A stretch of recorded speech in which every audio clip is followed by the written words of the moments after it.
My name is Jeff Morgan. I am here in front of the Collin County Courthouse. This is Monday, June the 5th. I'm here with Cherie Alexander. And Cherie, you are one of the court watchers today for Scott Wedge. Yes. And what brings you down here in particular? I mean, did you know Scott, or is it something that you have more of a personal issue? Looking at your shirt, I would assume it's probably a little bit something that you've gone through in the courts. Right. I'd say I'm in the same boat as Scott. I find Judge Wynne to rule very arbitrarily, not by law. In fact, she totally disregards plain language of law in many instances. So that's interesting to hear you say that. This is my first time in her courtroom, and today I would have thought that she probably did a decent job. Do you think that the reason she did the job that she did was because of the court watchers that were present? Seems to be demeanor today than I've ever had with her. So tell us about the demeanor that she's had with you. Judge Wynne loses her patience very quickly, and I'm pro se, but for instance, I mean, when I had trial, she threatened to throw me in jail for contempt, and the reason why was just because I had told her that I could call my attorney, my former attorney, to ask about an expert report that opposing counsel was claiming they had given to my former attorney at mediation, which was not true. It was a lie. They were committing perjury when they were saying that. So they're committing perjury, and you're going to be thrown into jail. Committing perjury, and she does nothing about it. And she jumped all over me and then threatened to throw me in jail for contempt just because I called my former attorney just so that she could ask him if they had provided the report, because she wasn't gonna get any evidence that they had provided it. Got it. So how long ago was that this happened? That happened April 12th of 2022. So that's over a year ago. I think almost everybody who's gone through this thing remembers the time certain things happen. And at least for me, I think we have to fix some of the problems. And I think that some of these judges as well should possibly be removed. And it kind of looks like I think that you might be feeling the same way about that. I've gotten to the point where I'm so tired of her disregarding the plain language of law that I've just decided that I'm going to encourage someone to run against her in the Republican primary or even as a Democrat. I really don't care what party runs against her, but I want to encourage anyone to do it and to make sure people are aware of what these judges do, because they do not follow the law, and they do whatever they want, and it's also that they can keep you in court and paying attorneys and just always have a side that's unhappy. I mean, you're just going to stay in court forever. So can you give us a little bit more details? Are you free to do that about your specific case? Sure. I would have thought my case would have been like super simple, and that's one of the reasons why I went pro se. I have a premarital agreement, and so my business is separate property. The premarital agreement's very strong. There was hardly any community property created. Unfortunately, she's just disregarded the majority of the premarital agreement. Just doesn't even, she won't even tell you what her interpretation is. She just disregards it. She uses her interpretation, which she never disclosed, to prevent my testimony at trial on any particular subject regarding the premarital agreement. So I was not able to be heard in her court because of this. But I'm very confident it'll be reversed on appeal, because the contract should be interpreted as a matter of law, and she did not do this. It doesn't even make sense what she's done, but you know what? It causes me to be in trying to get a divorce now for 3 years. 3 years. It's over $100,000 in litigation, and they could care less.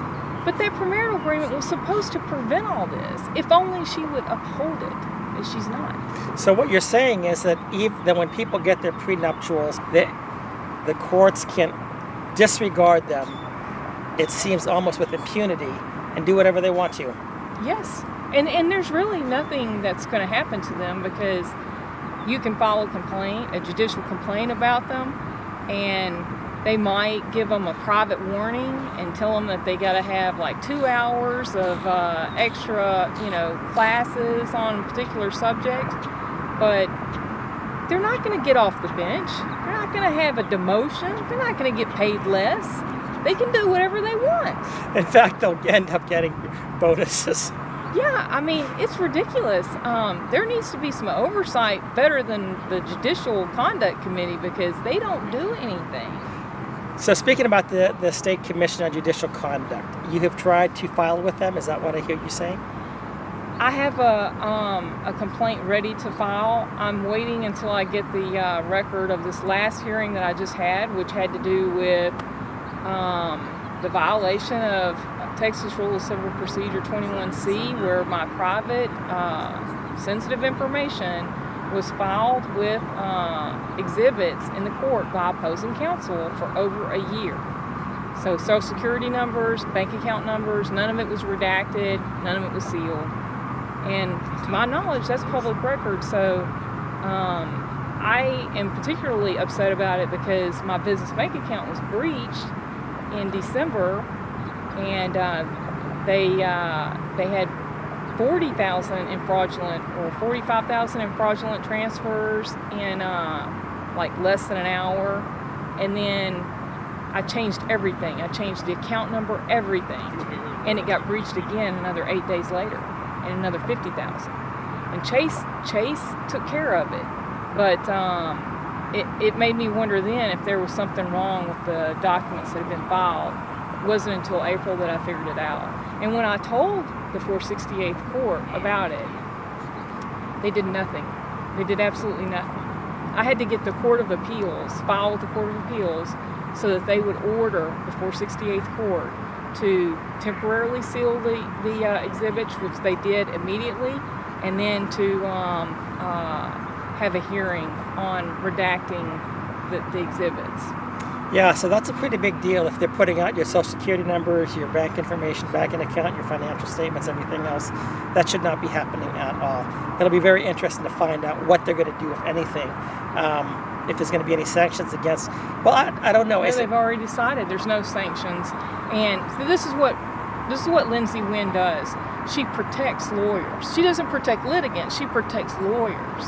So at the hearing, they already knew that there wasn't going to be any sanctions, and still the opposing counsel said that, she filed all the documents unredacted, which were joint tax returns and bank statements unredacted, because I gave them to her unredacted. However, she also filed her own clients' W-2s unredacted and bank statements unredacted.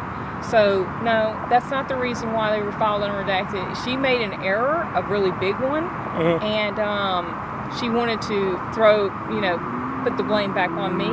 Judge Wynne accepted that as the reason why it happened, didn't do anything to the attorney, and the attorney's client, my ex, his information that was filed unredacted is still unredacted, and Judge Wynne knows about it. So she's in violation of the law still. She has no, she cares nothing about actually following the law and making sure that people's private information is kept, safe. Right. She's only concerned about, protecting that lawyer. Right. From seeming like they made an error. Right. So with your case, when you were in front of her, did you have anybody there to watch, like a court watcher in your case or not? I didn't, and I wish I had. I mean, I'm sure it would have gone a lot better.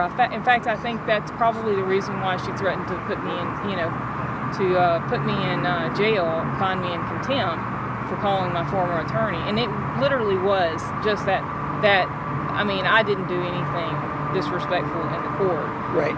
And then I sent all the information, including all the documentation for to prove the perjury, and she did nothing. Wow. Nothing to the attorneys. So tell me about your T-shirt, your shirt that you wear there. I understand that you had that made. Well, I own a T-shirt business. Oh, okay, gotcha. So that's what I do for a living. Is I design and sell T-shirts, and she has caused so much problems with my business, Judge Lindsey Wynne, that I've gotten to the point where I'm like, okay, I'm going to create a website, voteagainstjudgewynne.com, and I'm going to put my story out there to show just how arbitrary she rules, even when it's a matter of law, when it's just a contract and she should just follow it, what it says. And I'm hoping to encourage somebody to run against her in the Republican primary or run against her as a Democrat. I will support whoever is against Judge Wynne, because Judge Wynne does not follow the law. I don't care who the party is, whether it's Republican or Democrat. All I want is a judge that's going to actually follow the law. And, that's all that I think everyone wants. Got it. Absolutely. And I think that most people do not realize how bad a lot of these courts are. It's not until you go through these courts that you realize people that trust the judges. You would trust the legal system. Every time I hear somebody say they trust the legal system, I'm like, oh boy, you are so naive. You don't know what you're talking about yet. But I'm sure you probably felt the same way. You probably trusted the legal system before you entered the legal system. I did. I thought that this agreement was going to protect me. I really did. I thought, well, she has to follow the agreement. The agreement says it right here, and it says that he can't file a legal action or take any, seek any legal relief against my separate property corporation. And yet she did it, and she's told him that he could file a lien against my corporation. Wow. And I'm just like, it says it right here that you're violating the marital agreement, but doesn't matter to her. She's not going to answer for it. Got it. So I'm going to wrap this up pretty quickly here. It was so good to meet you here today. Any final words you want to say regarding this whole thing, the legal system? I think we pretty well know that you do not want Lindsey Wynne to be judge, and I think we pretty well know that the legal system is corrupt. But is there anything else as well that that you'd like to, a message you want to leave with everybody? Just Court watch. Yeah, you get court watchers for sure if you're having to go through the court system, and don't believe what they're doing, because they will absolutely not follow the law, and then you'll just be stuck in court forever and paying attorney. They want you to do that. They'll cancel things repeatedly. They want to drag it out. That is exactly their goal. Drag it out until you have no more money. And that's what they do. Yeah, I've heard this strategy. Drag it out till you have no more money, and then at that point, they kind of force you to settle because you have no more money. You're broke. But they have your money. Yeah. There is no more money in the estate. For me, though, he's actually going after the corporate assets, and I'm fairly confident that the Court of Appeals should follow the law and reverse it. We hope. Yeah, my only thing is I end up back in her court. Yeah. Unless I get a recusal, but which I hope I do, but I'm not going to hold my breath. Well, Cherie, it was so good to meet you. And are you going to be at? I know that we've talked a little bit about the Texans for Judicial Accountability, the kickoff that's coming up later in June. Do you plan to be there for that or not? I'm not sure. I've already got a trip planned in I think the third week of June, so I'm not sure if I'm going to be here. If I'm here, I'll go to it. If I'm not, then there's one weekend where I've already planned it for months. Right. And for those who don't know, the Texans for Judicial Accountability, this was formed by a lady who is very much involved in the political process, and a judge tried to sabotage her career, tried to get one of his political buddies to basically blacklist her and blackball her. And now Jennifer Lundy is coming after the judges. She realized the same thing that many of us have realized, that you've realized, that our judiciary is corrupt. We cannot trust our judiciary. In spite of what the legislators tell you, we cannot trust the judiciary. If you trust the judiciary, you are a fool. And many of us are here to testify to that. That's why when somebody that we know goes to court several times, we get several people if possible to go with them. Friends, do not let friends go to anti-family court alone. That's all I can say about that. Cherie, thank you so much once again. Thank you. I appreciate it. Thank you.